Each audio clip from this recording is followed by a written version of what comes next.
Bring your business over a million TV or online. Reach your target customers anytime, anywhere. Your brand on TV or on the web. Get more customers and grow your business. Advertise now.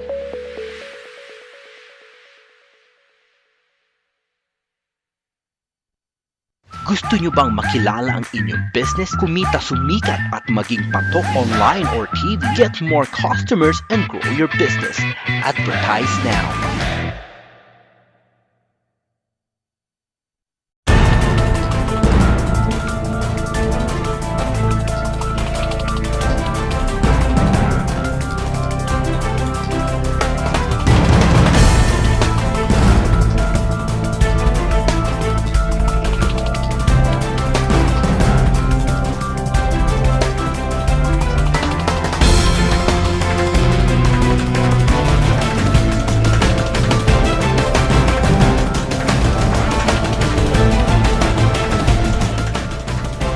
Live from the studios of Leader News Philippines, Errol Dakame of Kamaong Acero starts now!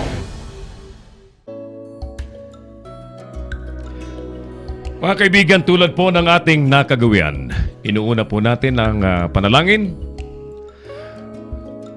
Amang Diyos na pinakamakapangyarihan sa lahat, na sa isang salita, nilalang ang mundo at patuloy na nangungusap sa sangkatauhan. Taos puso ang aming pasasalamat. Kaming mga naglilingkod sa bayan bilang online media broadcasters at 10 ng aming mga kapatid sa pamamahayag. Pinupuri ka namin sa ipinagkaloob na malikhaing talino, kaalamang teknikal at kakayahang panaigin ang katotohanan. Magtaglay sana kami ng karunungan, matibay na integridad, malawak na pananaw at makatarungang mga desisyon sa aming tungkulin. Naway magsilbi kaming tinig ng mga mahihina at hamon sa mga makapangyarihan, tagapaghatid ng kaalaman at kaliwanagan sa mga nagugulumihanan. Tulungan niyo po kami na magampanan ang aming mga propesyon sa pinakamataas na antas, lalo't higit sa panahon ng kasalatan, kakulangan ng oras at matinding kompetisyon. Patatagin niyo po kami laban sa mga tukso na sumang-ayon kung ano ang nakararami, maghaka-haka, makisama sa mali at ang magmadali. Tulungan niyo po kami, ang mga manonood, mambabasa at mga taga-suporta, na magampanan ang aming papel ng may talino at pangunawa ng ang katotohanan at kagandahan ang manaig sa online media. Inaalay po namin ang panalangin ito sa ngalan ni Jesus na tagapaghatid ng magandang balita, naghayag ng kanyang katotohanan at nag-alay ng kanyang sarili sa sanglibutan. Amen.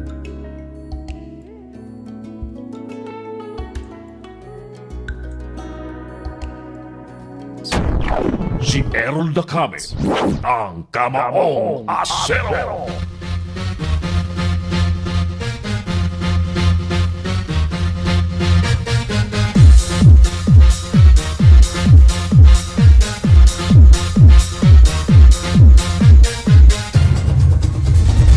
Publiko, hindi raw dapat mangamba sa lagay ng kalusugan ni Pangulong Duterte. Dating Vice President Binay, tatakbong muli daw sa 2019. Chris Aquino, hindi naman daw interesado sa anumang posisyon sa 2019 elections. Kamara, tiniyak naman na hindi magagamit ang 25 bilyong pisong confidential at intel funds ni Duterte laban sa mga kritiko nito. Ayon naman po sa isang historian, mababaw ang pag-intindi ni Soto sa national anthem. Typhoon Paeng, hindi raw tatama sa PAR pero lalo itong lumakas. House Majority Leader Andaya, sinabing may kaso po ng rice hoarding sa kanyang lugar. At sa dagdig po ng palakasan, Team Lakay na si Joshua Pasio, wagi bilang bagong one-strawweight world champion. Magandang araw po sa inyong lahat. Ako na po ito si Errol Lacame.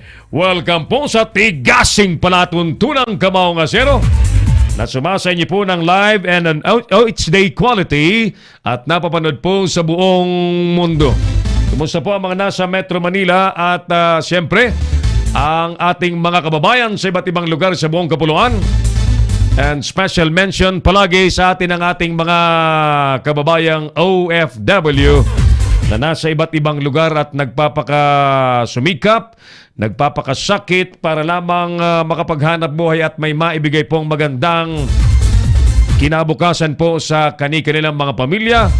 But in reality, OFW po ang bumubuhay sa ating national economy. Kakaiba po ang ating setup ngayon. In the control, nasa remote area po ang ating Engineer Oliver Licop. At habang nasa studio naman ang ating isa pang engineer, Alas Oliver. At sabay-sabay na po tayo at kami po ay handang-handang paglingkuran ng sambayan ng Pilipino sa araw pong ito ng Tuesday. At sa 25 na po sa buwan ng Setyembre taong 2019, 18 pa lang. Nagmamadali. Dispensa pala kahapon sapagkat hindi tayo nakapag-air dahil may mga adjustments tayong ginagawa. Ayan, finally, pwede palang nakasatellite lahat. So, yan po ang medyo kakaiba sa Leader News Philippines. Ang ating mga news anchors, reporters ay nasa remote, nasa ibang mga lugar. At ngayon po ay nasusubukan natin na kahit ang ating Engineer Oliver Licop ay nasa remote area, pwede pong patakbuhin ang broadcast operations ng Leader News Philippines. Thank you, partner Oliver. Sige. Bueno, of course, ang ating tanong sa bayan ngayon na atin dapat mapag-usapan sapagkat mahalaga po ito.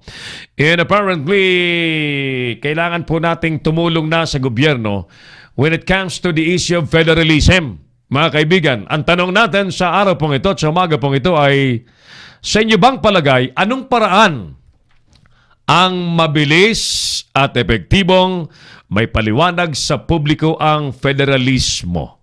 Repeat, mga kaibigan, ang ating tanong ay, ano kaya ang paraang mabilis at epektibong may paliwanag sa publiko ang konsepto po ng federalismo?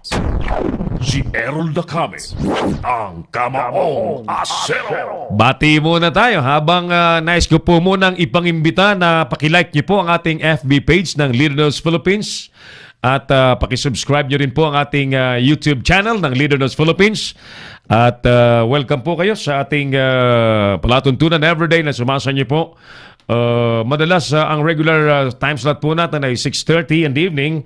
But ina-announce ko na po na malamang magkakasama po tayo ng mas maaga sa bandang hapon, mga 3 o'clock.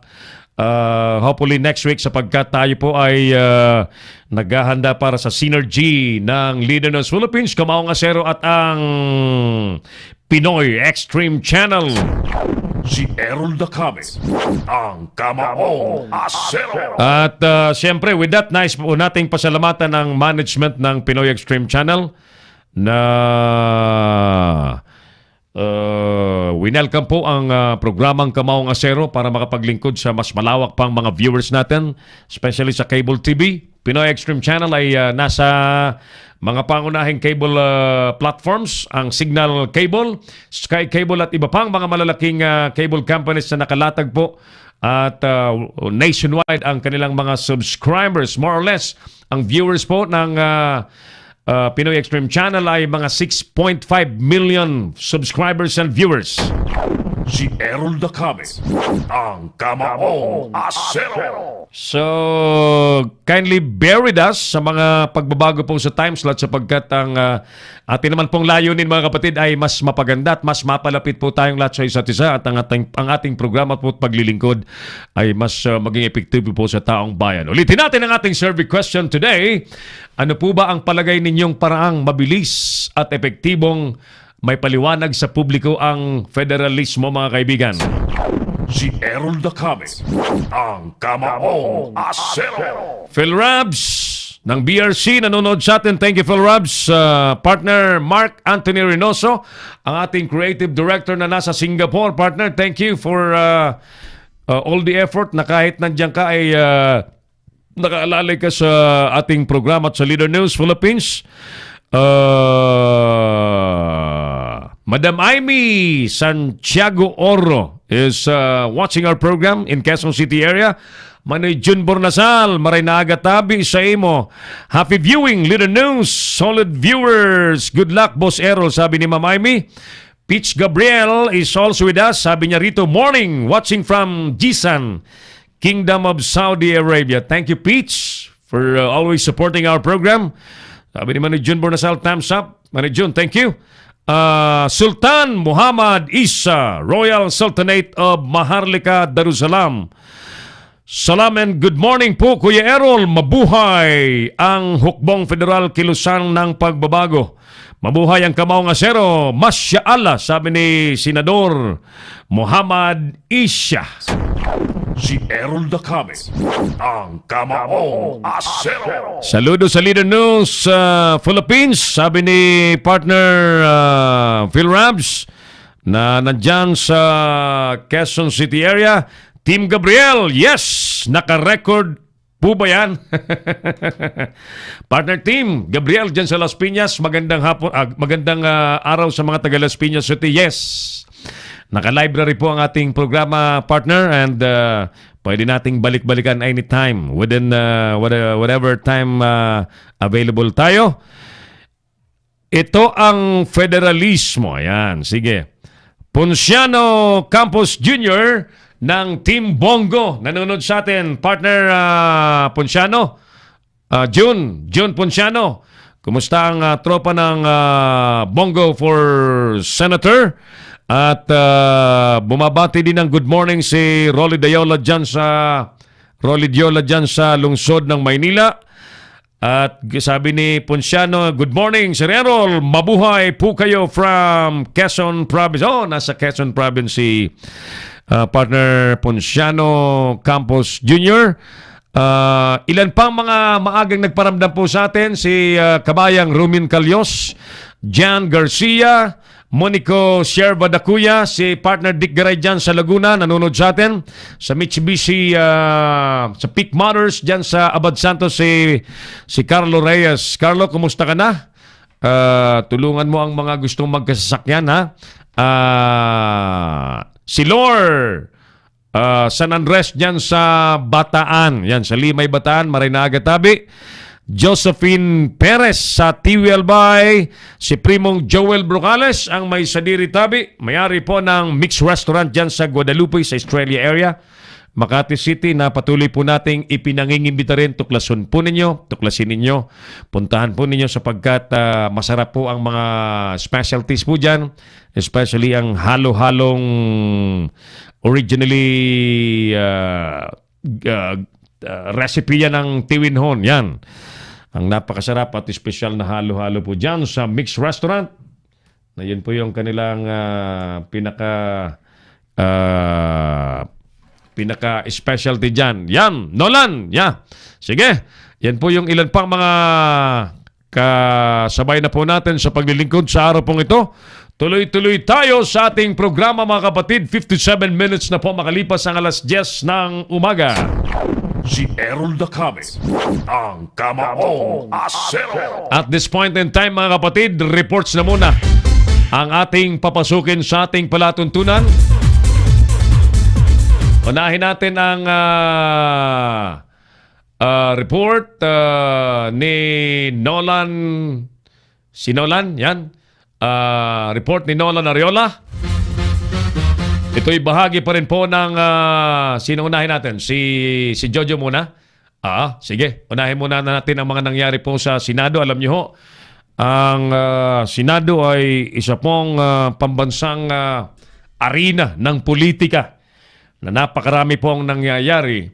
And alam niyo po, bilang mga national elected officials, ang anumang idaldal po dyan ng mga senador, ikinukonsiderang newsworthy. Kaya nga't ang ating mga kasamang mga reporters, mga mamamahayag ay lagi pong nakabantay dyan sa mga senador. Ano? Makibalita nga tayo sa Senado muna. Habang ang mga iba pang kasama natin, si partner Nolan Ariola, si paring Gani Oro ay on standby na para sa kanilang mga reports ngayong umaga.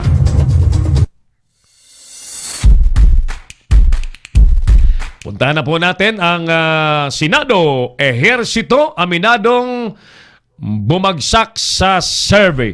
Actually, yung resulta ng survey ng Pulse Asia ay nasa pagitan ng pang-11 hanggang pang-17 si Senador J.B. Ejercito. Kaya nga si Jason Luna, tinawagan ko kaagad, partner, may trabaho tayong gagampanan, ha? Sige, standby lamang po kayo habang inihahanda po natin ang ating linya sa Senado ng Republika ng Pilipinas at batiin pa natin ang ilang pang mga nakatutok sa ating palatuntunan. Yan. One of these days, kakausapin po natin ang ating kaibigang senatorial wannabe na si Sultan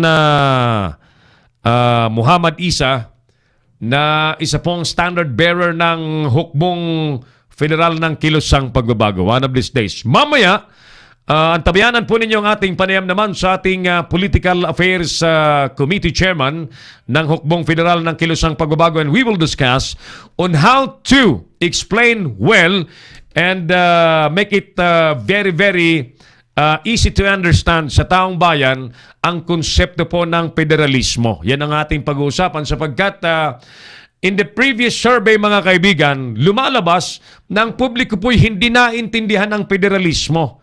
Despite the news, sapagkat hindi ko personal na nakita na meron pong malaking budget ang DILG, allegedly mga 100 million pesos para gamitin sa awareness campaign ng federalismo. Ano kaya nangyari doon sa 100 million na yun na sinasabi? At ganun pa man, kami po dito sa Leaders Philippines sa programang Kamaong Asero, wala mang budget at hindi naman kami nanghihingi, ay tutulong kami para maipaliwanag po sa taong bayan ano nga ba ang federalismo na sinasabi po ng Pangulong Duterte na magiging mitsa at magiging daan, susi, ika nga, sa pagbabago ng buhay ng mga Pilipino towards a better Philippines. Si Errol Dacame, ang Kamaong Asero. Alright, ready na yata ang ating linya sa Senado. Puntahan na natin ang report muna ni partner Jojo Sikat sa mga oras na ito. Pag-amin po ni Senator J.B. Ejercito na bagsak ang kanyang latest survey sa Pulse Asia. Alamin na natin sa report ni paring Jojo Sikat. Paring Jo, magandang umaga. Go ahead please. Naniniwala ito si Senator Joseph Victor Ejercito ng isa sa mga dahilan ng pagbaksak nito sa recent Pulse Asia Senatorial Survey ay dahil sa wala na umanong name recall sa kanya ang tao dahil hindi nito ginamit yung apelyidong Estrada. Ayon dito kay Ejercito, wala sa kanyang panig ang Estrada factor sa pagkakataong ito na hindi tulad ng 2013 na ginamit nito yung naturang apelyido dahil hindi naman tumakbo kapatid nitong si Jinggoy. Ngunit ngayong 2019 election ay magbabaga itong dalawa para sa kanilang Senate seat. Ito ang pahayag ni Ejercito. We'll see kung anong maging decision nila. It's up to them. Pero ano sa akin nila, ano? Whether, sabi ko, swerte sa'yo, di good. Kung hindi man, at least still grateful that not everybody is given the chance to be Senator of the Republic. Masasabi ko sa mga sumuporta sa akin, at least may maiwan man ako sa legacy, yung landmark legislations, yung pangako ko na at least it's a promises fulfilled, no? Yung, sabi ko, universal healthcare, housing, these are legislations that would definitely uplift the living conditions of our people. You're not at all worried. It's still too early, I think. It's too early, and sabi ko, I believe in good karma. Sabi ko, wala akong issue. May performance ako. So, still hopeful. Too early to surrender. I'm still, I'm still within striking distance. Gayunpaman, sinabi ng senador na idadaan na lamang nito sa trabaho itong mga bagay at ipinagmalaki na hindi napahiran ng anumang aligasyon ng korupsyon itong kanyang pangalan. Aniya na Ejercito, naniniwala ito sa good karma na kapag gumawa ka ng mabuti sa trabaho, malaki ang balik nito tulad ng inaasahan nito habang papalapit ang halalan sa susunod na taon. Ayon kay Ejercito, We'll see. I have my reasons why I like Ejercito. I am using Ejercito. But I'd like to keep it to myself. May source of intrigue. But we'll see. Tignan natin. Kasi meron tayong confusion. Whenever I visit, halimbawa, I nandun ako in other areas. Naririnig ko mainit ang reception kahit saan, pero si Estrada, si ganyan. So, there really is confusion, but I would still, but I'm not gonna use that as an excuse. Siguro I just have to work even harder. Magugunitang nitong nakaraang September 1 to 7, senatorial preference survey ng Pulse Asia, bumaba sa 11 at 17th place itong Ejercito mula sa 6 to 13th place noong June 15 to 21 survey. Ito, si Giorgio Sikat para sa Leader News Philippines, nagulat. Si Errol Dacame, ang Kamaong Asero. Thank you, partner Jojo Sikat Live mula po sa Senado ng Republika ng Pilipinas. Oras natin mga kapatid, 4 minutos na po makalipas ang alas 11 ng tanghali. Anong masarap na pananghalian ngayon?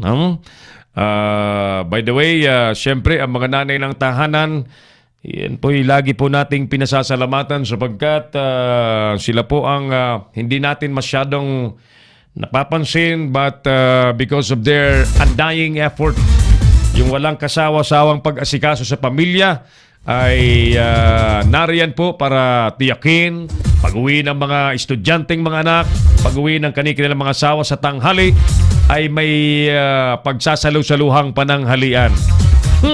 Ano masarap na ulam ngayon, ha? Martes, medyo mainit. Sa ibang lugar po ay medyo makulimlim at may mga lugar po na medyo may ulan dahil po sa Bagyong Paeng na sinasabi naman po ng Pag-asa, kahit pumasok po sa Philippine Area of Responsibility ay hindi naman po makakaapekto.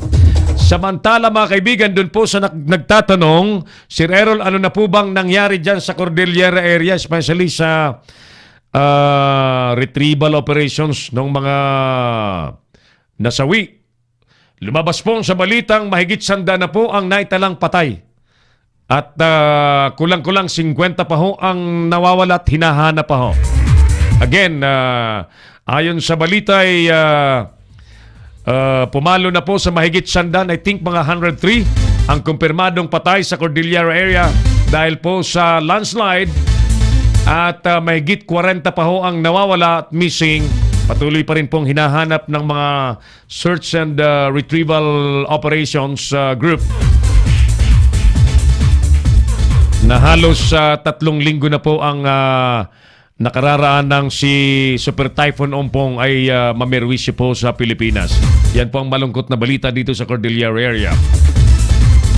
At magandang umaga po sa ating mga kahukbo. Ayan, mga kasama po sa Hukbong Federal ng Kilusang Pagbabago, which is chaired and founded by our tatay, Doming Aspiras Cañero, nagsisilbering presidente. At siyempre yung ating Vice Chairman, Vice President, Attorney Milanio Batas Mauricio Jr., ang legal counsel din po ng ating grupo, Hukbong Federal ng Kilusang Pagbabago.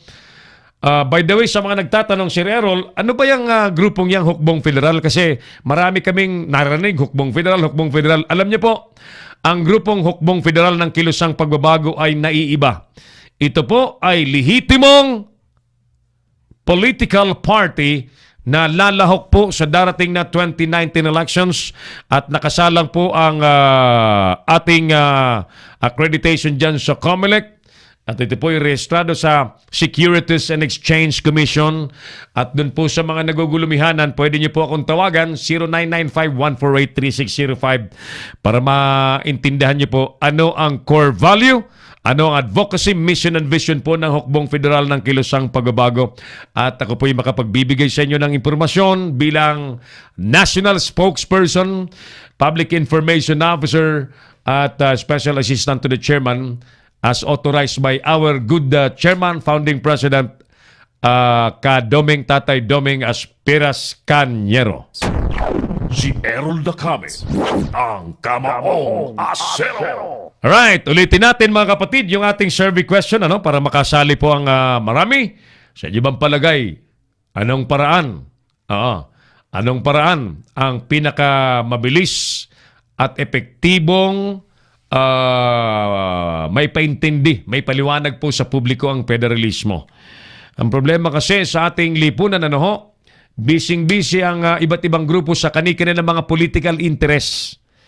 At kami pong mga nasa pamamahayag, kitang-kita po namin na even ang mga napagkatiwalaan po ng Pangulo ay busy po sa kani-kanilang mga vested interest. Kaya po itong nangyayari sa atin, marami pong mga negatibong impact sa ekonomiya at hindi po natututukan ang totoong trabaho na nais pong ihatid ng Pangulong Duterte sa taong bayan sapagkat I strongly and personally believe, tulad po ng ating mga kasamahan, ng Pangulong Duterte ay maganda ang layunin, sincere sa kanyang nais na paglilingkod sa mayorya at matitinong Pilipino. Dangan nga lamang, alam niyo po, ang paglilingkod sa gobyerno is not will not really happen without the total cooperation, of course, ng mga pinagkatiwalaan at siyempre ng taong bayan. Ang problema ngayon, marami pong napagkatiwalaan ng Pangulo na mga incompetent.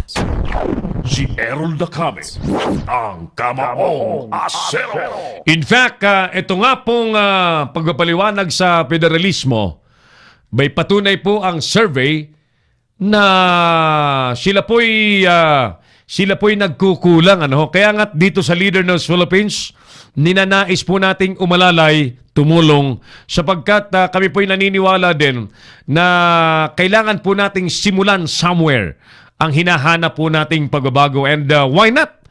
Na kung ang konsepto po ng gobyernong federalismo ang magiging dan at susi, bakit hindi po natin subukan at pagkaisahan? Si Errol Dacame, ang Kamaong Asero. Okay. By the way, batiin ko muna yung mga busy at aktibo po sa Hukbong Federal ng Kilusang Pagbabago, mga chairman ng iba't ibang committee. Nandyan si Ernalyn Goles, yung committee chairperson ng Development. Si partner Tim Gabriel ng Ways and Means Committee.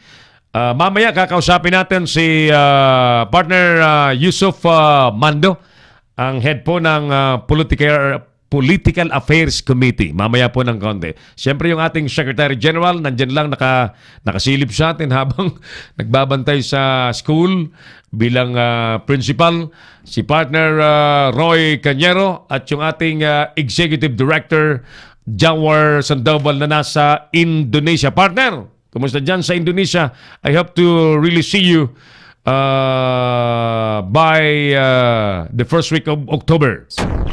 Si Errol Dacame, ang Kamaong Asero. Sige, tuloy tayo. Isa pang report ang ating pakinggan at panoorin, mga kaibigan. Nagbabalik po si partner Jojo Sikat sa isa pang report mula po sa Senado Trillanes. Tiwala daw sa Korte at sa Armed Forces of the Philippines. Detalye, heto na po at nagbabalik si partner Jojo Sikat. Parang Jo, welcome back. Pasok ka.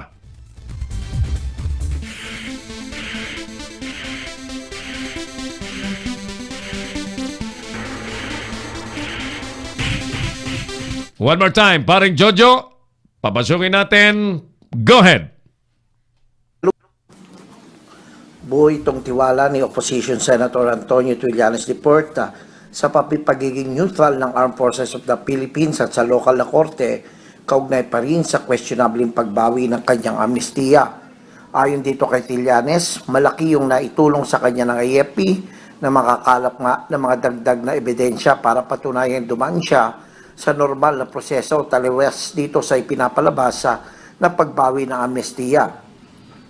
Ang tinutukoy ni Trillanes sa itong sinumpaang salaysay ni Colonel Josepa Berbigal ng Judge Advocate General Office o JAGO na nagpapatunay na tinanggap niya nga itong mga dokumento sa kanyang pag-apply sa amnestiya.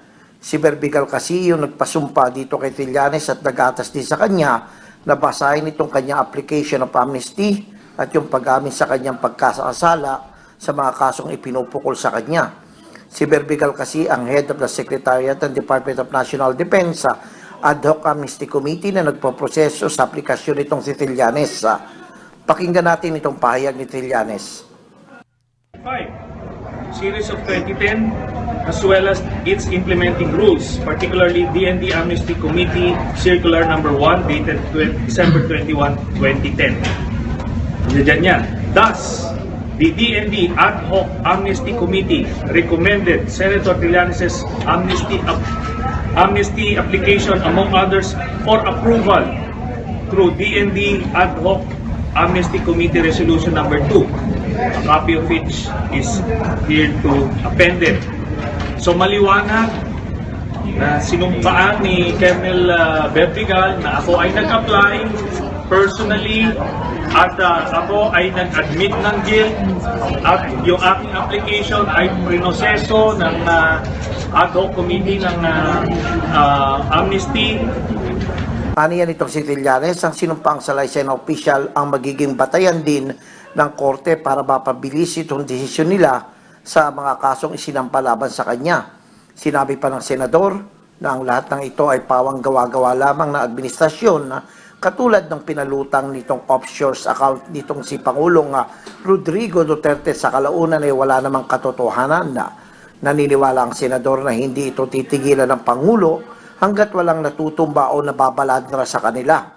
Ayon dito kay Trillanes, Lahat. Naalala niyo yung nag-invento siya ng offshore bank accounts ko daw? Di ba?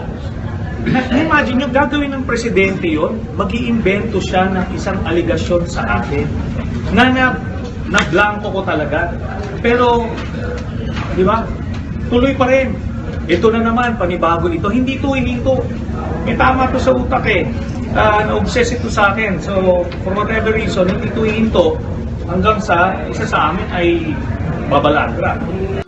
Samantala, ginit naman itong si Senador Trillanes na guni-guni lamang daw ng administrasyon itong sinasabing Oplan October na magpapabaksak dito kay Pangulong Rodrigo Duterte.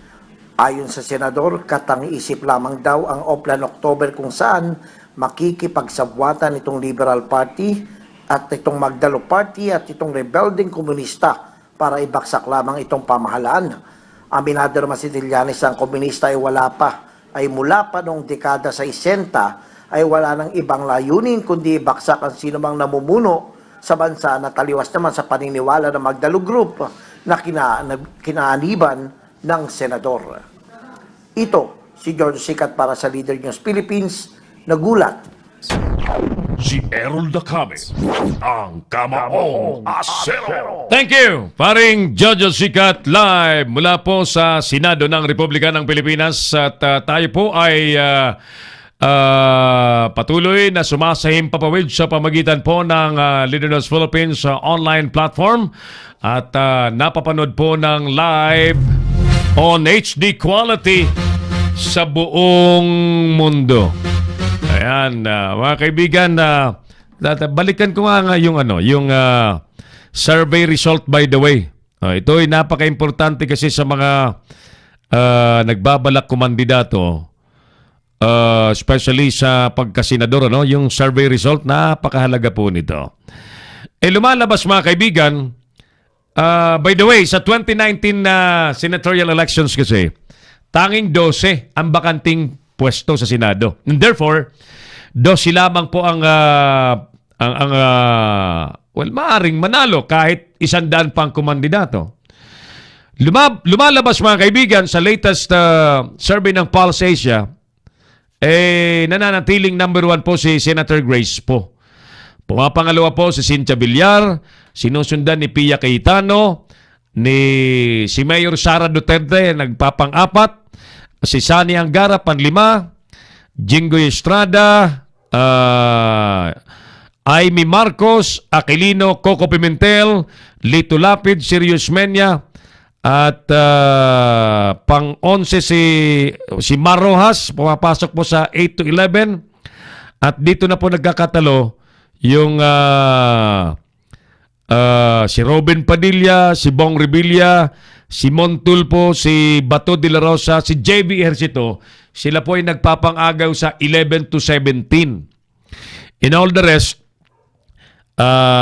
si Bam Aquino nasa 18 to 23, nasa ilalim masyado si Bam Aquino, no? Si Bongo nasa 22 to 27. Bagamat napakasipag ho ni Bongo, malayo pa ay talagang aktibong-aktibo na yung kanyang grupo na nagpaparamdam sa publiko. Lalaking billboard, may organisasyon na may mga activities, etc. etc. So, nasa pang 22 to 27 po si Sap Bongo. Yung media man na si Gigi Manicad ay nasa nasa 33 to 43, malalim masyado. And all the rest medyo malayo na. So, of course, ang survey ay scientific po yan at hindi po pwedeng pabulanan yan at hindi naman pwedeng ang isang tao po ay magbayad para gawing number 1 sa survey. Katarantaduhan po yun. Ang isang scientific survey po ay mainam na basihan para ang isang kandidato po ay ayusin ang kampanya. Di po ba? At kung nasa baba masyado at hindi pasok sa top 12, it can be a barometer para i-adjust yung kanilang mga kampanya. So kaya nga, ayun si JB Ejercito, siyempre magkukumahog yan para magtrabaho, magpakitang gilas, gumawa ng mga kung anong pwedeng gawin para siya po'y maalala ng publiko. Ganyan yan eh. Ganyan po yan sa politika. Areglado, isa pang report, mga kaibigan. Bahagi po ng ating public service doon sa inalapit pong problema ng mga OFW po sa atin. Pero ito po ay kapiranggot na bahagi, sapagkat we are moving in a bigger picture.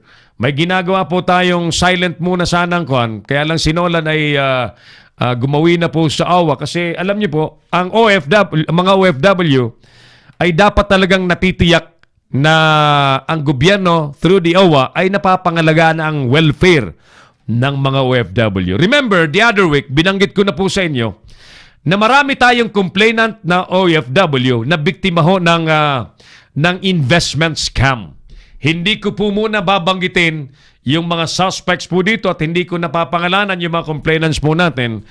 Nga lang sinolan ay pinapunta po natin, pinakiusapang puntahan po ang OWA at kausapin po si Administrator Kakdak kung anong kanyang may papayo, especially yung mga nanonood po sa atin na hindi pa nabibiktima upang makaiwas na maging biktima ng mga nag-aalok po ng investment.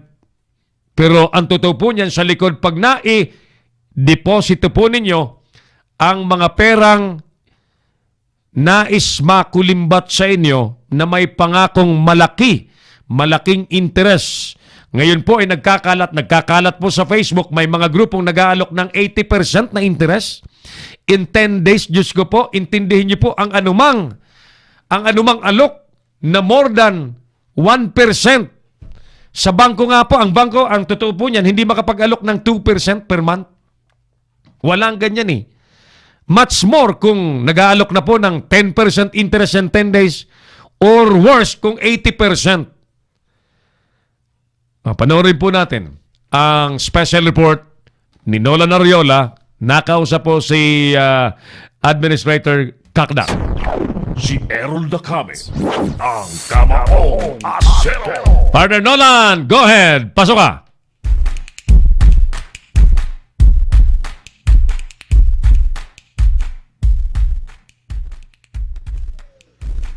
Magandang gabi kasama ang Errol. Nagbabala ang Overseas Workers Welfare Administration sa mga overseas Filipino workers na iwasan ang investment scam. May payo si OWA Administrator Hans Leo Kakdak sa mga OFW kung paano maiiwasan na maging biktima ng investment scam. Narito ang aking report. Dahil sa pagnanais kumita agad, may mga kababayan tayong nagiging biktima ng panluloko. Magandang hapon.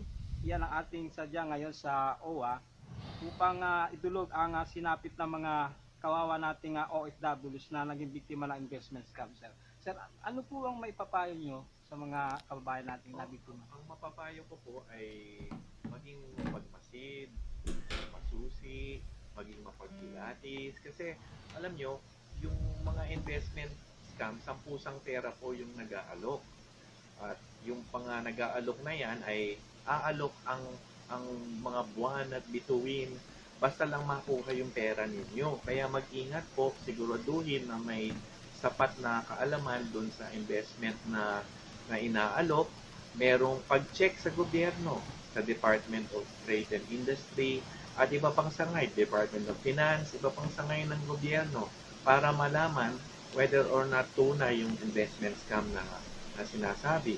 At saka yung mga alok po na 10, 15, 20%, 30% na return sa madaling panahon, ayan po ay dapat pagdudahan agad. Ibig sabihin, kung ang alok na investment ay magbibigay ng napakalaki o di ka panipaniwala o nakakagulat na return on investment, lalo pa kung dapat pagdudahan yan. So maging maingat po, huwag kakagat, maging matalino, at huwag magpaloko.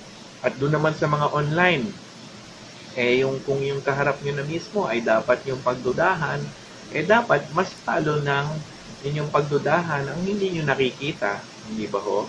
Kaya kung merong pag-alangan, sumbong sa Department of State, Department of Finance, sa DOLE, sa OWA, sa POEA, NBI, PNP, para magkaroon ho ng sapat na payo sa alaman. So mag-ingat po kayo lahat kung masasabi na kami.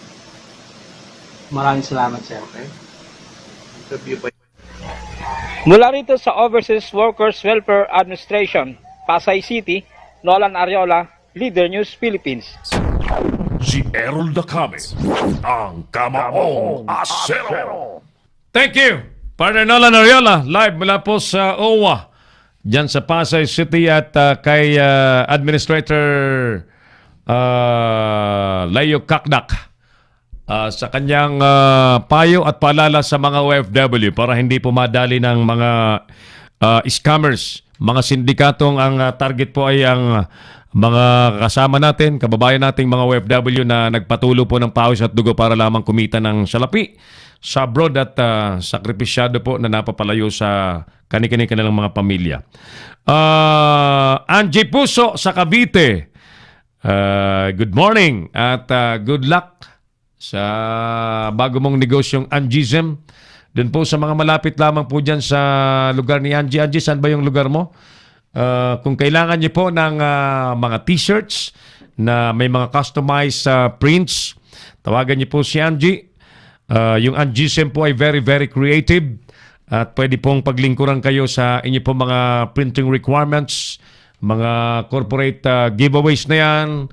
Meron po siya niyan. And I'm sure pati mga tarpaulin yan at kung ano-ano pang kailangan po ninyo sa mga special collaterals, kung ano-ano pang mga banners na ganyan, t-shirts, lalo't mag-i-election ninyo ho. Angism can help you so much. Hanapin niyo po si Angie Puso.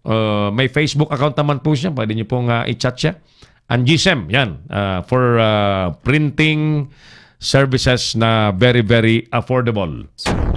Si Errol Dacame, ang Kamaong Asero. Alright, balikan natin yung ating survey question mga kapatid. Kayo po mga nanonood sa akin, huwag kayong manatiling nakasilip lang. Baka magkakulani kayo na nakasilip lang kayo. Sumali kayo sa ating talastasan. Ang ating topic today, ano bang paraan sa tingin po ninyo ang mabilis, easy, and effective to explain, ipaliwanag sa publiko ang federalismo? Ano sa tingin nyo ang pinakamagandang paraan at mabilis na paraan para yung ating mga kababayan ay ma-absorb, maging maliwanag sa kanilang puso at isipan, ano ba itong federalismo? Ano ang kabutihan ito over this presidential and democratic system of government? Di ba? Sapagkat, alam niyo po, ito'y idadaan po ito sa plebisito para aprubahan ng taong bayan. Yung Constitutional Commission, meron na po silang draft, na yan po ang nais po natin paliwanag, at yung draft Federal Constitution na yan, ay ihahain po yan sa approval ng publiko. Pag yan po ay hindi naiintindihan ng taong bayan, therefore iisa ang pwedeng aksyon. Ang tanong po dyan lamang ay yes or no eh. Pag hindi naiintindihan, most likely, no ang sagot niyan. So therefore, kami nga po dito sa Leader Nos Philippines, sa programang Kamaong Asero, si Alas Oliver, si partner Oliver Licop, si Mark Anthony Reynoso kahit nasa Singapore, si Angie Valencia, si Nolan Ariola, si Gani Oro, mga kasama natin, Jojo Sikat, si Boyd Guillermo at iba't iba pang mga kasama natin. Nais po nating tumulong. At ginagawa na po natin ang ating bahagi. Ayan. So kaya po, binubuksan natin ang temang ito sa ating programa at sa ating mga manonood for you to suggest. Ano sa palagay nyo? Sa inyo pong mga nanonood sa ating programa ngayon, what is the best way to explain federalism to the people? Mag-comment po kayo sa ating programa. Sa mga nais pong sumali, by the way, pwede nyo po kaming tawagan sa 0927-494-2175 at sa 0949-736-5000. By the way, bago ko po makaligtaan, happy 40th anniversary po muna sa ating mga kaibigang, mga batikan at mga veteranong medyaman, mga opisyal at kasapi po ng Central Luzon Media Association Incorporated na pinamumunuan naman ng ating bagong kaibigang newfound friend, si Ate Mel. Ayan. Si Ate Mel Seriaco, ang presidente po ng CLMA, na nangingimbita po sa Leader Nos Philippines na makipag-party-party raw sa kanila. They have, based on the program, meron silang 2 araw na aktibidades dyan sa Tarlac City at iniimbitahan tayo na maging bahagi daw po ng kanilang selebrasyon. And we thank you for that. It's our pleasure, Ate Mel, na maging bahagi ng inyong selebrasyon ng 40th founding anniversary ng Central Luzon Media Association Incorporated. And once again, congratulations po sa mga katropa dyan, sa CLMA, especially sa mga nagpapatakbo ng isang matinong grupo na hindi po pera-pera, bagkos ay paglilingkod po ang nasa isip. Si Errol Dacame, ang Kamaong Asero. Okay, tuloy tayo. Yan. Isa pang report. This time, mga kaibigan, alam niyo po bang may mga isyong nangyari? May kulay politika siguro at kung ano-ano pa na bumabalot po ngayon sa mga gobernador ng Northern Luzon, ng Cordillera area nung sumapit po ang at namirwisyo po ang Bagyong Umpong. Pero ang nais po nating tutukan ngayon yung rehabilitation. Alam niyo po, ang karamihan sa mga gulay, mga pagkaing na ihahatid po sa mga palengke ay galing po sa Northern Luzon, sa Cordillera area na dapat pong masuportahan ng gobyerno dahil napakatindi ang dagok po sa sektor ng agrikultura ng nangyaring perwisyo at dilubyong Bagyong Ompong. Binantayan ni paring Gani Oro ang naging pulong ng mga gobernador sa Department of Agriculture sa tanggapan po ni Secretary Manny Piñol. Alamin po natin ang mga naganap dyan sa report ni paring Gani Oro. Paring Gani, magandang araw sa iyo. Go ahead with your report. Dinagsa ng mga gobernador at ng kanilang mga kinatawan ang tanggapan ng Department of Agriculture kasama ang paghiling sa tanggapan ni Agriculture Secretary Manny Piñol ng ayuda o tulong para sa mga magsasaka nila na lubhang napinsala ng Bagyong Ompong. Sa panig ng Isabela, umabot umano sa mahigit sa 7 bilyong piso ang pinsala sa mga pananim lalo na sa palay at mais dulot ng pananalasa ng Bagyong Ompong sa lalawigan ng Isabela. Ayon kay Governor Faustino D. III, ay lubhaan niyang napakalaki ng pinsala ni Ompong sa taniman ng mais, palay at iba pang high-value crops dahil sa buwan pa ng Oktubre ang harvest time o anihan. Pero sila ay tinamaan na kaagad ng bagyong Ompong sa buwan pa lamang ng Setyembre. Hiniling ni Governor D kay Secretary Piñol na madaliin ang ipinangakong pautang sa mga magsasaka para muli silang makabili ng mga binhing itatanim. Ang Isabela kabilang sa mga lugar na isinalalim sa state of calamity dahilan sa pananalasa ng bagyong Ompong. Ganito rin ang iniulat sa amin ni Cagayan Province Governor Manuel Mamba. Napakalaki din anya ng damage sa sektor ng agrikultura na idinulot ni Ompong, kaya't nakiusap ito sa DA na madaliin ang pagpapadala ng NFA rice sa kanilang lugar dahil sadyang kinakapos na sa supply ng bigas ang kanyang lalawigan. Prioridad din anya nila ang binhi na libreng maipamahagi sana ng Department of Agriculture para makapagtanim muli ang mga magsasaka na nasira ang mga pananim. Sa panig naman ng Department of Agriculture, matapos ang 5 oras na pakipagpulong sa mga gobernador, iniulat ni Secretary Manny Piñol sa kanyang press briefing sa media. Farmers sa rice ay nasa 57,000 farmers at 89,000 sa corn. So talagang malaki ang impact sa nitong Typhoon Ompong sa aming probinsya, lalong-lalo sa aming farmers. Kaya hinihiling naman namin sa Department of Agriculture kung maaari lamang mabilis kagad sana namin matulungan yung ating mga farmers. Alam ko nakafocus ang Department of Agriculture na tulungan yung mga totally damaged areas ng kung saan tumama ang super typhoon. Meron din naman mga partially damaged na mga produkto, kaya ang sabi ko nga waiting naman din ang provincial government na makipag-counterpart para kaagaran matulungan natin yung ating mga farmers dahil ito yung kinabubuhay nila. Ang suggestion ko rin, kung maaari lamang na, kasi ang hirap ipunin lahat yung mga seeds para ibigay sa ating mga farmers. Kung maaari, hayaan na natin yung mga farmers makabili. Kung mas maaari nga, magbigay na rin ng cash assistance. Fully, kaagad-agad ma-deliver ito para makatulong kaagad doon sa mga marginalized farmers natin, about 30,000 doon sa Cagayan. Iba pa yung mga nasiraan ng totally destroyed yung mga bahay na nakikitira ngayon sa mga kamag-anakan nila, na another 22,800 yun. Buo na ba yung assessment at data nyo kung talaga magkano ang damage sa crops? Well, in a way, buo na rin. Except that may validation pag gagawin talaga. Pero sa tingin ko, kaagad-agad kailangan tugunan natin yung pagkain. Dahil sa totoo lang, yung supposed to be ma-harvest ng mga farmers natin, nawala lahat yun. Yung Itogon, Benguet, ay hindi namin direktang binabantayan. Kasi ang pagkakaalam po namin ay nandun na siya sa patapos na buhay ng mina.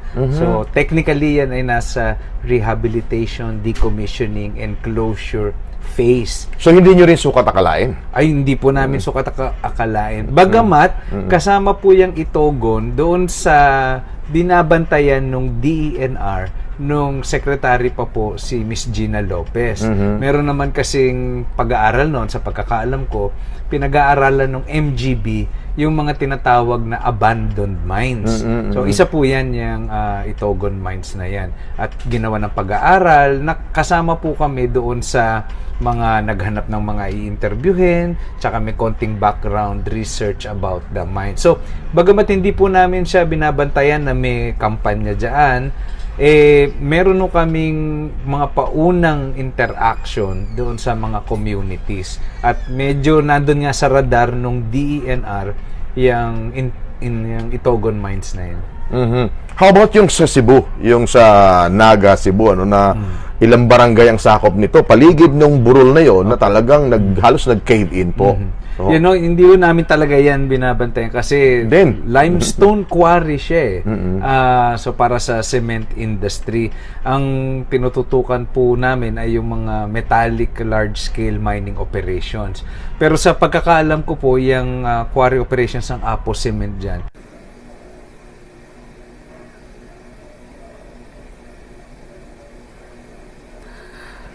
At yan, Errol, ang ating maiulat sa inyo kaugnay ng pakipagpulong o paghingi ng ayuda o tulong ng may 20 gobernador ng mga lalawigan sa Northern at Central Luzon na naapektuhan ng pinsala ng bagyong Ompong. Para sa Kamaong Asero ng Leader News Philippines, ito si Gani Oro, nag-uulat. Si Errol Dacame, ang Kamaong Asero. Thank you, paring Gani Oro, sa napakagaling at magandang report na yan. Action po ng gobyerno sa mga probinsyang humihingi po ng ayuda, especially sa rehabilitation po ng agrikultura, na may kaugnayan po yan siyempre sa sikmura po ng mga Pilipino. Remember, when we speak about agriculture products, papunta po yan sa usapin ng pagkain. Palay, bigas, mais, gulay, poultry sector, piggery sector na talagang tremendously affected ng super typhoon na Ompong. So sige, sana po kagad na matugunan po yan ang Department of Agriculture na pinamumunuan naman po ni Secretary Manny Piñol. At isa pang binabantayan po natin, yung problema po sa sobrang mahal na bigas. Lately, ang ginawa pong aksyon ng Malacanang ay isinauli na po yung control ng Malacanang sa NFA. Kasi hinawakan po yan for several months ng Malacanang dahil may nararamdaman silang may nagmamaniobra po sa supply ng bigas. At yung sinasabi pong mga hoarding, pero results speak for itself. Wala naman pong hoarder, wala naman pong sindikato na nakasuhan.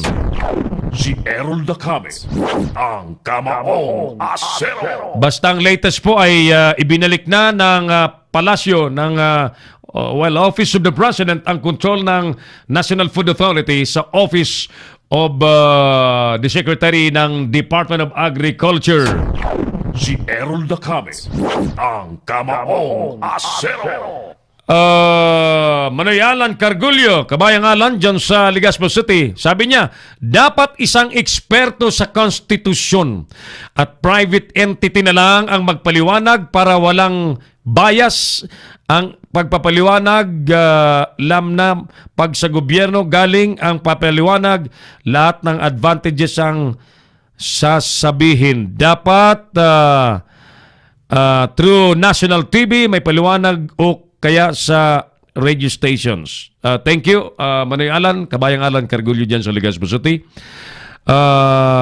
Si partner Yusuf Mando, magandang tanghali sa inyo, kahukbong Errol, at sa lahat ng inyong mga tagasunod at sa lahat ng ating mga kasama sa Hukbong Federal ng Kilusang Pagbabago. Thank you, Sir Yusuf Mando. Nanonood din po sa atin si Darrell Solis de la Vega at si Chris Angel dyan sa Saudi Arabia. Si Errol Dacame, ang Kamaong Asero. Balikan natin yung ating survey question. Anong paraan ang sa tingin po ninyo ay mabilis at epektibong may papaliwanag, maintindihan ng bayan ang konsepto po ng federalismo? Well, sa oras po mga kaibigan ng 41 minutes after 11, tatawagan na namin ni Alas ang ating kaibigang Yusuf Mando, ang ating chairman ng Political Affairs Committee ng Hukbong Federal ng Kilusang Pagbabago. Nakaisa po natin sa awareness campaign, sa mga pagpaliwanag when it comes to federalism concept. Kasi ito po yung ating sinasabi na talagang tinatayuan po nating kagustuhang makatulong. Hindi po tulad ng iba na sumasakay lamang po sa federal, pero tanging mga political interest ang pakay po nila. Kami pong mga nasa hukbong federal ng Kilusang Pagbabago, itaga po ninyo sa bato. Wala po kaming interest na kung ano mga political positions. Si Errol Dacame po hindi naman tatakbo sa anumang posisyon sa 2019. Ang atin po lamang nais may bahagi ay matiyak na ang mga susunod na mauupo at may elect ay yung mga tunay na walang mantsa, wala pong istorya at kaso ng korupsyon, at hindi po mang-aapi ng interes ng taong bayan. Si Errol Dacame, ang Kamaong Asero. Tawagan na natin para ating makausap sa ating programa si Sir Yusuf Mando, ang ating chairman ng Political Affairs Committee ng Hukbong Federal ng Kilusang Pagbabago.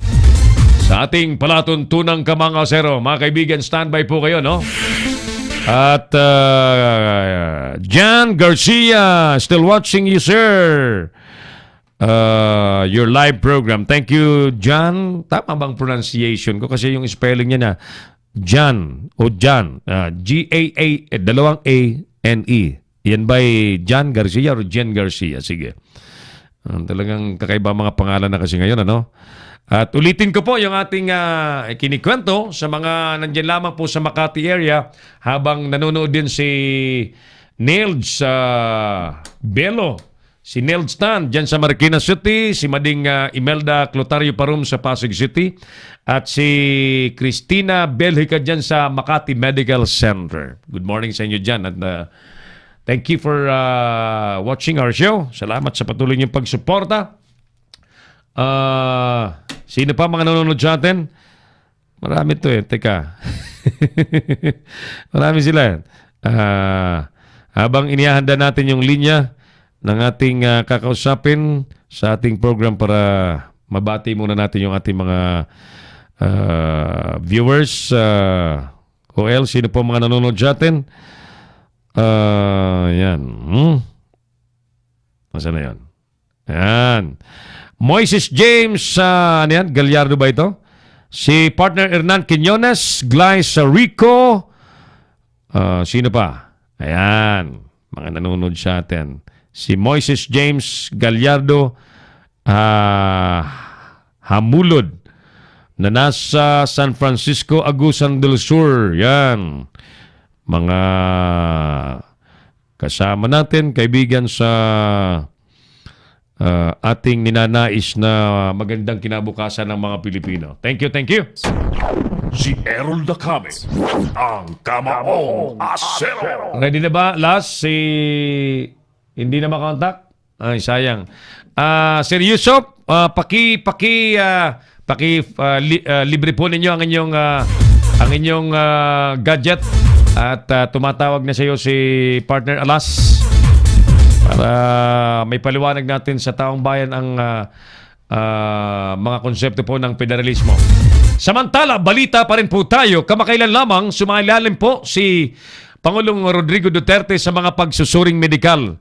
Sa pamamagitan po ng endoscopy at colonoscopy, tiningnan ang mga bahagi ng bituka ng Pangulo. Pero ayon po kay Presidential Spokesman Harry Roque, regular na check-up lamang daw ang mga ito. Ayon po kay Roque, tapat daw si Duterte at walang itinatago sa publiko pagdating po sa kanyang kalusugan. Alinsunod din sa konstitusyon kasi, may karapatan pa rin naman daw ang publikong malaman ang katotohanan kung sakali mang may ibang karamdaman ang Pangulo. Si Errol Dacame, ang Kamaong Asero. Sa iba pang balita mga kaibigan, ayon naman po kay Makati City Mayor Abigail Binay, nagpasya na raw po mga kapatid ang kanyang amang si dating VP Jojomar Jojo Binay, natatakbo ito bilang kongresista sa susunod na taon. Noong nakaraang eleksyon kasi lumahok ito sa presidential race, ngunit hindi po pinalad dahil ang nanalo po ay ang Pangulong Rodrigo Duterte. Si Mayor Abby Binay naman ay tatakbo para sa re-election bid niya. Muli namang tatakbo si Senator Nancy Binay sa Senado sa susunod na taon. Ayan, sige. Sa kaugnay na balita pa rin, mariing itinanggi naman ni Chris Aquino sa kanyang Instagram na hindi raw siya o wala siyang kaplano-planong tumakbo pumasok sa politika. Ayon po kay Chris Aquino mga kaibigan, pumalpak daw siya sa kanyang personal na buhay kaya nais niya lamang daw niyang mag-focus sa trabaho at pagiging ina. Giit din niya, siya lamang daw kasi ang kumakayod para sa kanyang mga anak na sina Josh at si Bimbi. I think that is a very, very honest decision ni Chris Aquino na hindi po kayang gawin ng iba pong mga nagpapanggap dyan na sila po'y okay, sila po'y ayos, sila po'y makatutulong sa publiko. I really admire Chris Aquino sa kanyang pagnanais na manatiling isang pribadong mamamayan na lamang sapagkat inaamin niya na ang kanyang personal na buhay ay hindi perpekto. Palpak, ang sabi niya, pumalpak ang kanyang personal na buhay. Alam niyo po, kaya ito binabanggit ni Chris Aquino sapagkat the moment ng sino man magdesisyon na pumasok sa politika, I'll tell you, kahit nunal ng puwit po ninyo, kakalkalin po yan. Yeah. Kahit maliit na pagkakamali ninyo sa inyong personal na buhay, siguradong kakalkalin po yan ang inyo pong mga magiging kalaban. Wala pong itinatago at may tatago po ngayon. Lalo ngayon sa mundo ng internet, na ang lahat ng impormasyon ay napakabilis hanapin, napakabilis kalkalin. Ang sino man po ay walang maitatago, lalo't kapag pinag-interesan po kayo na ibulgar at ibuyangyang sa publiko ang inyo pong mga itinatago, wala pong makapagtatago niyan. Ayan, ganyan po ang laro sa politika. Kaya po pagka may kinakausap akong nais magpatulong, sinasabi ko po kagad, tapatin niyo po ako, baka may mga sikreto po kayo nakatago sa inyong aparador, mga sikretong dapat ay hindi nababatid ng bayan pero papasok kayo sa politika, talagang yan po ay malalaman at malalaman. Yan po ay bubuyangyangin, ipaglalantaran ng mga kalaban po ninyo. Maigi pang aminin na natin at gawa ng parang. Ganyan po sinasabi ko. Alright, balikan na natin. Nasa linya na po natin as promised ang ating kaibigang chairman po ng Political Affairs Committee ng Hukbong Federal ng Kilusang Pagbabago. Si Errol Dacame, ang Kamaong Asero. On the line now is Sir Yusuf Mando. Kausapin po natin sa konsepto po ng federalismo, pamamaraang simple na maintindihan po ng taong bayan. Sir Yusuf, Errol Dacame po ng Kamaong Asero sa Leader News Philippines. Welcome and it's our pleasure to have you this morning, sir. Magandang tanghali po, Sir Errol Dacame, sa inyo at sa inyong mga tagasunod. Ako po'y nagpapasalamat at natutuwa sapagkat binigyan yung pagkakataon ng ating grupo mula sa Hukbong Federal ng Kilusang Pagbabago upang makiambag dito sa usaping federalismo. Yes, sir. At kung paano tayo makatulong dito sa programa ng ating mahal na Pangulo. Alright, go ahead, sir. Marami pong nanonood sa atin worldwide. Naghahanap po tayo ng simpleng pamamaraan. Apparently, nagkukulang po ang mga pinagkatiwalaan ng presidente despite the huge budget na inilaan po sa kanila. So, lumabas po sa survey na andap ho ang taong bayan. Ako po alam ko na kung anong dahilan sapagkat hindi po nila naiintindihan kung ano yung konsepto in general ng federalismo. Sige po, Sir Yusuf Mando, ano po ba in a nutshell ang federalism or federal form of government na dapat maintindihan ng taong bayan at binibitbit po ng Pangulong Duterte? Ito po yung pag-decentralize ng ating pamumuno sa ating bansa sapagkat sa mahabang panahon po ay nakasentro ang usaping pagpapatakbo sa ating pamahalaan dito sa Imperial Manila. Unang-una po dapat natin i-considera ang ating bansa po ay binubuo ng mahigit 5,000 mga isla. Alam po natin dito kung hindi natin i-distribute ang kung hindi po tayo magkaroon ng equitable distribution of power opportunity, meron talagang maantal at meron ma-deprive. Yeah. Ito pong programa ng federalismo, ito po ang sagot sa mahabang panahon na yurakan ng kanilang karapatan yung ating mga kababayan. Bilang isang taga Mindanao po at bilang isang Muslim, nakasama sa pagsusulong ng pagbabago, ito po ang dapat natin akapin lahat. Hindi na po kailangan mag-aklas o magbuhat ng armas para magkaroon ng patas na pamamahala at pamumuno sa ating mga nasasakupan. Kung hindi, makiisa lang po tayo dito sa pagpapaabot sa ating mga kababayan. Ang tunay na diwa at ang tunay na konsepto ng federalismo sapagkat kagaya ng binanggit nyo po kasamang Errol, kulang at kapos yung ating mga nabigyan ng opportunity upang ipaliwanag ito. Minumungkahi ko po ang ating grupo sa Hukbong Federal ng Kilusang Pagbabago ay dapat madaliin ang ating pagkakaroon ng pagkilala Yes. at pag-accredit ng authority ng namamahala sa ating bansa sapagkat nakikita ko po ang wisdom ng grupo na ito sa pamumuno ng ating mahal na chairman si Mr. Domingo A. Canero at kasama po kayo dito sa bumubuo nito kasama ang ating vice chair si Attorney Batas Mauricio. Bigyan po tayo ng opportunity at wag na ito antalain pa ng matagal sapagkat kung hindi po natin gagawin ito sa lalong madaling panahon, baka manaig po ang pagkawatak-watak at pag-uudyok ng mga taong kumakalaban dito sa programa ng ating mahal na Pangulong Rodrigo Roa Duterte. Ito po ang pinaka-carrier niya, ang pinaka-battle cry ng ating mga kababayan, yung federalismo. Kaya po napapanahon ito sapagkat dito natin makakamit ang tunay na kalayaan. Para sa kaalaman ng ating mga kababayan, maging malaya lang tayo kung magagawa natin sa ating mga nasasakupan ang nararapat para sa atin.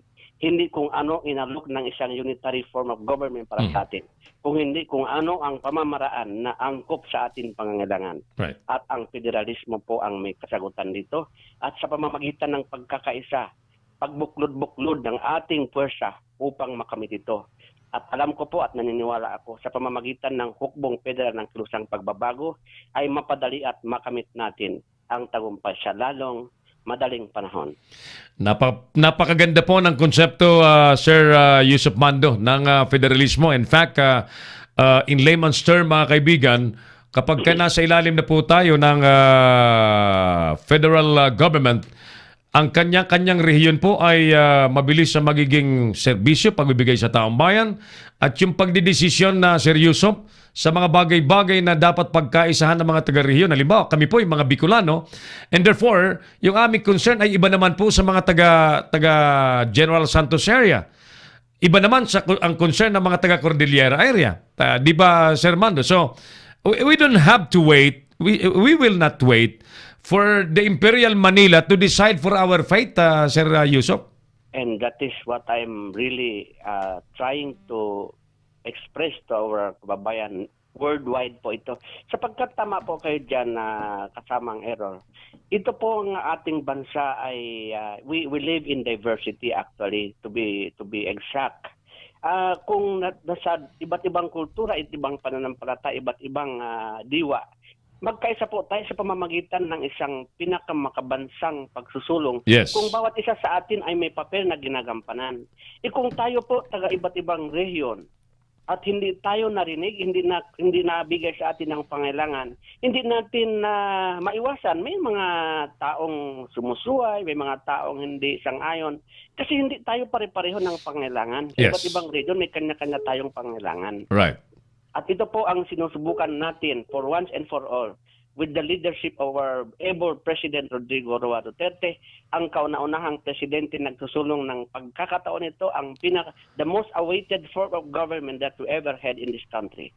Kaya kailangan i-grab natin ito, ilang taon na lang po, at hindi natin kayang maghintay ng iba pang termino, ilang daan taon na naman tayo maghintay upang marinig ang boses ng ating mga kababayan. For the information of everybody, meron pa rin tayong mga kababayan, hindi pa rin nararamdaman ang impluensya o ang biyaya ng pamahalaan sapagkat napakalayo, napakaliblib at nakasentro lang tayo dito sa Imperial Manila at nakasentro lang tayo sa mga politiko. Actually, they are not leaders. They are dealers, most of them, to be exact. At dito po sa pamumuno ng ating mahal na Pangulo, ang determinasyon nakikita natin, abot kamay na po natin, nasa sa atin na po kung ano ang papel na hawakan natin upang makamit na ito sa lalong madaling panahon. Very well said, Sir Yusuf Mando. At isa po sa sinususugan din natin ang pangako ng mga nag-craft ng Federal Constitution na ang problema sa korupsyon, problema sa dinastiya, transparency and accountability ay mas matitiyak sapagkat halimbawa may nagkasala sa isang rehiyon, hindi na kailangan pong pumunta sa Maynila para kasuhan sa ombudsman. Bagkos ay meron pong mga korte na mag-iingat at maglilitis doon po sa mga magkakaroon ng kasalanan sa taong bayan at magiging mabilis ang paglilitis kung sakaling meron mang ganyan, Sir Yusuf. Di po ba? tama ka dyan. Gusto ko rin suportahan ng statement na yan sapagkat halimbawa sa Mindanao, halimbawa sa isang region sa Mindanao, Yes, pag sir. meron pagkukulang ang ating leader, Yeah. kailan pa natin makamit ang hustisya kung mismo ang dito sa senta sa Imperial Manila hindi malutas-lutas? Pangalawa po, alam naman natin ang bureaucratic procedure ng ating pamahalaan. Kung maghintay pa tayo ng basbas ng central government natin upang makamit yung pagbabago gusto natin isulong sa ating region, hindi po ito abutin ng isang administration. Yeah. Kailangan pa natin maghintay ng panibago or the next succeeding administration para makamit ito. Sapagkat maraming natutulog na panukala. Napakaganda ng ating mga batas, napakaganda ng mga proposal, pero hindi ito na i-implement dahil sa kapusan sa panahon at sa kakulangan ng opportunity para sa mga taga-iba't ibang region. Marami pang pagbabago makakamit kung ma-explore natin ito sang-ayon sa pinakatamang formula. Kailangan i-decentralize, kailangan ipahagi natin ang mga kapangyarihan ito para bawat isa sa atin, we can draw our own destiny and our own future. This is for the benefit of our future generation. If we don't do this now, when are we going to do this? And this is high time for us to start and to craft our own future. And this is the right time for us during the administration of President Rodrigo Roa Duterte. Well said. Very well said, Sir Yusuf. At isa pa sa nais nating maging maliwanag din sa ating mga viewers, mga kababayan na Sir Yusuf Mando, ay ang pagtiyak na yung malinggit, yung bariyang napupunta po sa mga LGU, sa mga local government units sapagkat sila ang nangungulekta sa mga taxpayers sa baba, and yet they still have to remit that to the national government, iipunin ng national government at saka lamang ibabalik kung kailan nila gusto sa mga LGU at kapiranggot lamang naman po ang ibabalik. But in the federal system of government, ay pinakamenos dyan na mga kaibigan, Sir Yusuf, I understand ang pinakamenos dyan ay 50-50. Sana nga mas maganda kung 60-40 ang mangyari, but yung 50-50, 50-50 share sa LGU, 50% sa national government, palagay ko'y napakalaki ang magiging impact niyan sa pag-unlad ng iba't ibang mga rehiyon at mga probinsya, Sir Yusuf. Tama ka dyan. Okay lang sana kung 50-50 as in. Yes. Pero ang problema, 50-50 ang risk na walang makarating sa atin. Yan ang problema. 50-50 po ang kapakanan ng ating mga kababayan na walang naglalabi, walang nag-sponsor sa kanila dito sa Kongreso, at walang nagpa-follow up. Kaya hindi lang 50-50. Baka 100% ang pag-uudyok at pagyuyurak ng ating karapatan ng mga taga-mayunan. Ang resulta po nito, pag-aklas ng laban sa gobyerno. Sapagkat kung hindi nila mararamdaman ang biyaya ng pamahalaan, saan sila pupunta? Kung hindi doon sa puwersa ng kasamaan. At wag po natin kalimutan, ang lahat ng napakagandang pag-asa na ito na binubuksan ng pagkakataon ng ating pamahalaan ay nakaumang po ang puwersa ng kasamaan upang salungatin ito, upang sirain, at Sir Yusuf. Saglit lang, naputol yung ating linya. No? Kausap po natin si Mr. Yusuf Mando, ang Political Affairs Head ng Hukbong Federal ng Kilusang Pagbabago. Balikan natin yung kanyang sinasabi dito po sa programang Kamaong Asero habang nanonood po ang ating chairperson, ang ating founder, President Domingo Cañero sa ating national headquarters sa Quezon City, at yung ating executive director ay nanonood sa atin, si Sir Jawar Sandoval sa Malaysia. And I would like to mention also, magandang buhay po sa mga miyembro at opisyalis po ng WRO sa Malaysia. Balikan natin si Sir Yusuf. Yung assurance, ang binibigyang emphasis ni Sir Yusuf ay yung assurance na may bibigay po ng Federal Constitution na maihahatid, madadala sa taong bayan ang benefit supposedly na binibigay ng gobyerno na hindi po nangyayari dito sa presidential form of government, Sir Yusuf. Tama po dyan. At araw-araw nakikita natin sa mga pahayagan, sa ating mga telebisyon, ang usapan, nakapokus tayo sa korupsyon, nakapokus tayo sa katiwalian at mga illegal activities na kinakasakuntan ng mga taong namumuno sa ating bansa. Anong maasahan natin sa kanayunan sa ating mga rehiyon kung ang mga namumuno sa atin ay mga taong hindi katanggap-tanggap ang kanilang pag-uugali. Yes. At dito po tayo makikilala sa buong mundo kung pabayaan natin ito mangyari. Kasama tayo doon sa pag-tolerate ng mga kalakaran ito. At tayo po ay nananawagan sa atin mga kababayan. Kung ano man po ang sektor, kung ano man po ang pangkat na pinanggalingan natin, wag po natin intindihin yung bulong ng kasamaan sapagkat alam na po natin, nakaumang po, nakaantabay po si kasamaan kapag meron sinusulong na kabutihan para sa ating bansa. Magkaisa po tayo at iparamdam natin sa ating pamahalaan na tayo ay may pag-asa at bawat isa sa atin ay may papel na dapat gampanan para makamit ito sa lalong madaling panahon. Thank you for that wisdom, Sir Yusuf Mando. At by the way, nagbabalak, Sir Yusuf, ang ating grupo na magsagawa ng mga packet of talakayang federalismo para talagang maintindihan ng mga ordinaryong tao, mga kababayan natin, ang federalismo. Plus, meron tayong plano na mag-production po ng video material dito sa Leader News Philippines nang sa ganun ay may pagkalat natin ng mabilis through online at doon po sa mga may computer, may cellphone ay instantly they can watch ano po ang konsepto ng federalismo na inaalok po ng presidente na ikabubuti ng taong bayan, Sir Yusuf. Yan po ang pinakamainam na natin gampanan sa lalong madaling panahon dahil ang ating grupo po ay isang dekalidad na grupo at sana po mabigyan tayo ng recognition at maging opisyal na kaagapay ng ating pamahalaan para magampanan natin ito. At ang sinasabi niyong pagkakaroon ng video, the most effective po yung way upang maiparating natin sa atin mga kababayan yung pamamahayag ng malaya. At bawat isa sa atin po ay may karapatan makamit ito at mapakinabangan ito. Thank you for that, Sir Yusuf Mando, sa napakahalagang mga paliwanag po ninyo sa ating konsepto po ng federalismo at naway na-absorb po ito ng ating mga manonood worldwide. Ulit-ulitin po natin ito, sir. Hindi tayo magsasawa. After all, ang Leader News Philippines ay committed ito na maging official platform ng Federalism Awareness Campaign at ito hindi natin bibitawan hanggat may kailangan pong mag-umintindi at kailangang paintindihin pa. We are so much willing to offer this platform na pagtutulong-tulungan natin, Sir Yusuf, at makasama po natin sa hukbong federal ng kilosang pagbabago.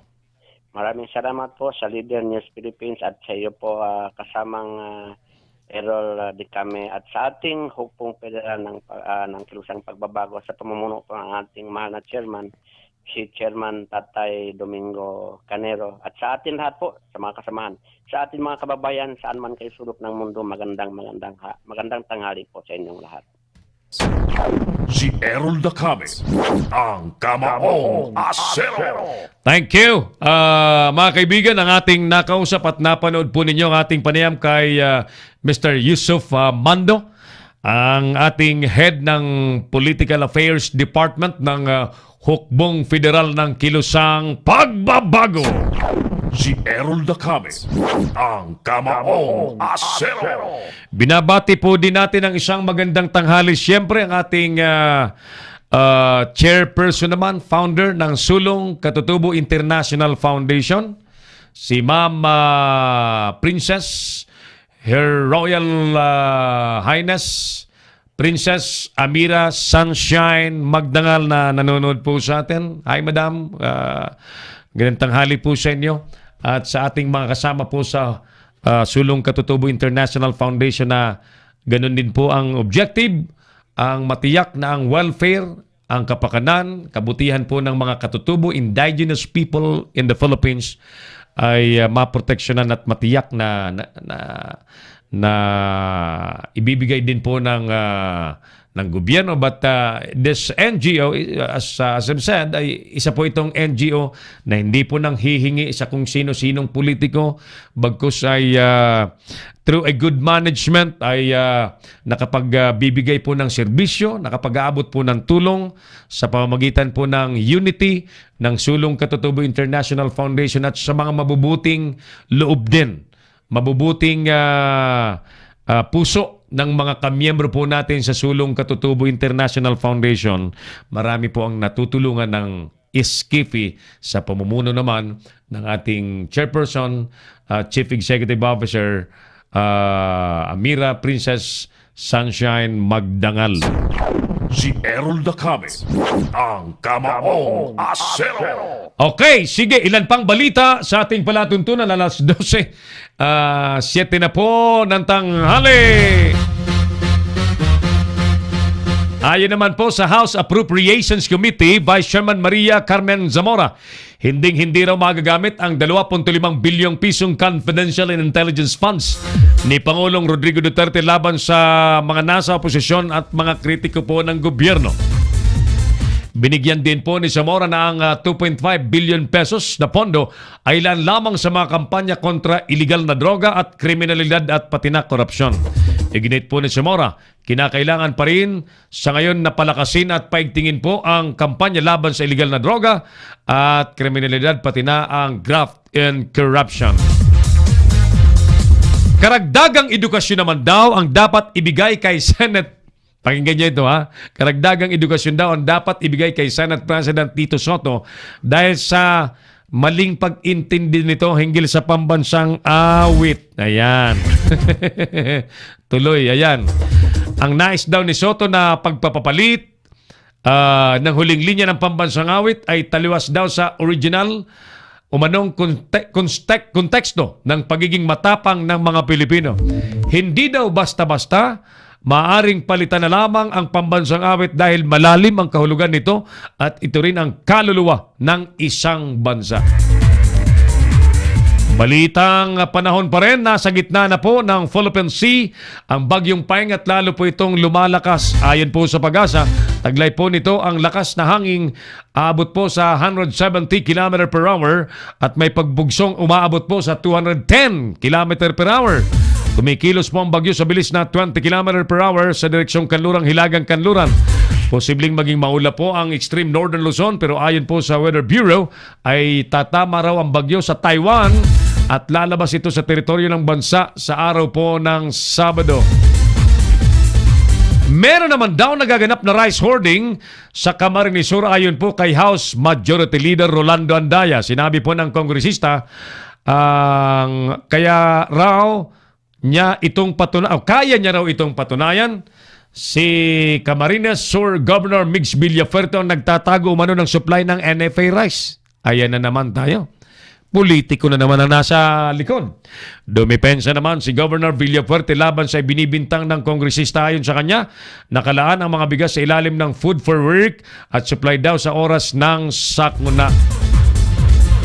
Bilang panghuli mga kapatid sa daigdig ng palakasan, Kinilala po bilang one strawweight world champion ang Baguio Boy at miyembro po ng Team Lakay na si Joshua Pasio nang matalo nito si Yoshitaka Naito. Ginanap po ang main event ng One Conquest of Heroes nitong nakarang Sabado po sa Jakarta Convention Center sa Indonesia. Dahil sa ipinakitang estilo sa pakikipaglaban, nagtagumpay po ito via unanimous decision kay Naito sa kanilang rematch. Ayon po kay Pasio, iniaalay niya ang kanyang tagumpay para sa mga biktima ng bagyong Ompong. Taong 2016 po, nang naunang magharap, sina Pasio at Naito, pero natalo ang pambato ng Pilipinas.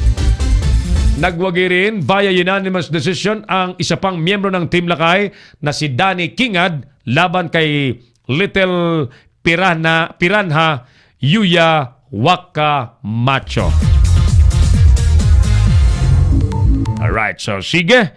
Mga kaibigan, doon po sa ating mga viewers na nais pong maging bahagi po ng Sulong Katutubo International Foundation, paano po maging miyembro, paano po makasali dyan. Nais ko pong ipaliwanag po sa inyo na pwede niyo po akong tawagan bilang Vice Chairman ng Sulong Katutubo sa telepono 0995-148-3605. Doon naman po sa mga nagnanais na maging bahagi po ng advokasya ng Hukbong Federal ng Kilusang Pagbabago, tawagin niyo rin po ang inyong lingkod sa parehas na number 0995-148-3605 sapagkat nagpapalawak pa tayo at nais po nating palawakin pa ang ating samahan down to the barangay level para yung ating kagustuhang maganda, yung ating layuning ikabubuti po ng sambayan ng Pilipino ay truly may parating po natin sa grassroots level at maramdaman po ng publiko. So, we still welcome doon po sa mga probinsya, yung mga nais pong maging leader po sa provincial level, regional level, municipal and city level, at mga provincial, barangay coordinators. Bukas pa rin po ang ating partido, ang Hukbong Federal ng Kilusang Pagbabago Party, na isa pong lehitimo at hindi po bogus. Tulad po ng akusasyon ng iba na naiinggit, marami pong naiinggit, marami pong gusto lamang po umepal-epal. Pero kami po hindi natitinag sapagkat ang ating layunin ay para sa kagandahan at kabutihan po ng ating bansa. At kami po ay walang kinukolektang pera sa sino man. Yan pang maliwanag. Wala po kaming inuutusan na mangolekta ng anumang kontribusyon. Wala pa kaming inaalok na posisyon sa gobyerno. Bagkus ang inaalok po namin ay voluntarism. Magsama-sama po tayo. Itulak po natin ang federalismo. Itulak po natin ang pagbabagong totoo. At itulak po natin ang tunay na serbisyo sa mga Pilipino. Si Errol Dacame, ang Kamaong Asero. With that, mga kaibigan, kami po ay magpapasalamat na magandang tanghali po sa inyong lahat sa ngalan po ng buong pwersa ng Leader Knows Philippines at ng ating mga kasamahan siyempre sa Hukbong Federal ng Kilusang Pagbabago, chaired and founded by our tatay, Doming Asperas Cañero. At sa Sulong Katutubo International Foundation naman ang ating chairperson, Her Royal Highness Princess Samira Sunshine Magdangal. Ang ating namang mga katuwang sa paglilipad ng matayog na matayog ng ating mga programa sa Leader ng Philippines, headed by our operations head, Engineer Oliver Licop. At nandito po sa studio, si Engineer Oliver ay nasa remote satellite engineering control natin. Si Engineer Alas Oliver naman ay nasa studio. Ang ating mga tagapag-ulat ay nasa iba't ibang news points. Thank you, thank you, thank you, and thank you. And we are glad and we are proud that in our humble way, nakapaglilingkod po tayo sa sambayan ng Pilipino at natutuwa po kami sapagkat kami po ay napapansin ng mga intelihente, ng mga talagang marurunong. At nakikita po ang ating humble na ginagawa bilang bahagi po ng maliit na serbisyo para sa sambayan ng Pilipino. Thank you and thank you. At sa mga nagpupuri po sa amin, thank you, thank you. Wala naman po akong narinig na tumutulig sa amin. Thank you for that, thank you. So, mga kaibigan, sa ngalan po ng buong puwersa ng Leader Knows Philippines, ng programang Kamaong Asero, ako pa rin po ang inyong lingkod, si Kamaong Asero Errol Dacame. Magandang tanghali, maraming salamat, God bless Pilipinas! Inyong napanood ang mga batas na banat ni Errol Dacame sa Kamaong Asero. Abangang muli dito sa Leader Knows Philippines.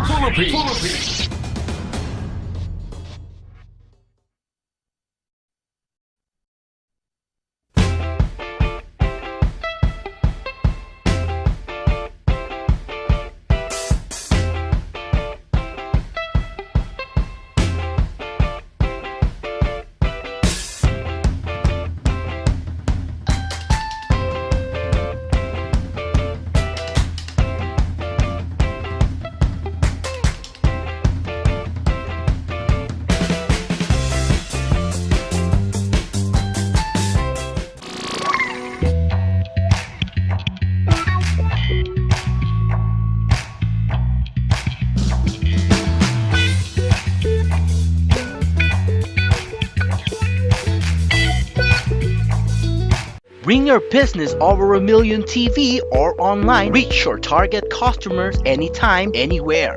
Your brand on TV or on the web. Get more customers and grow your business. Advertise now.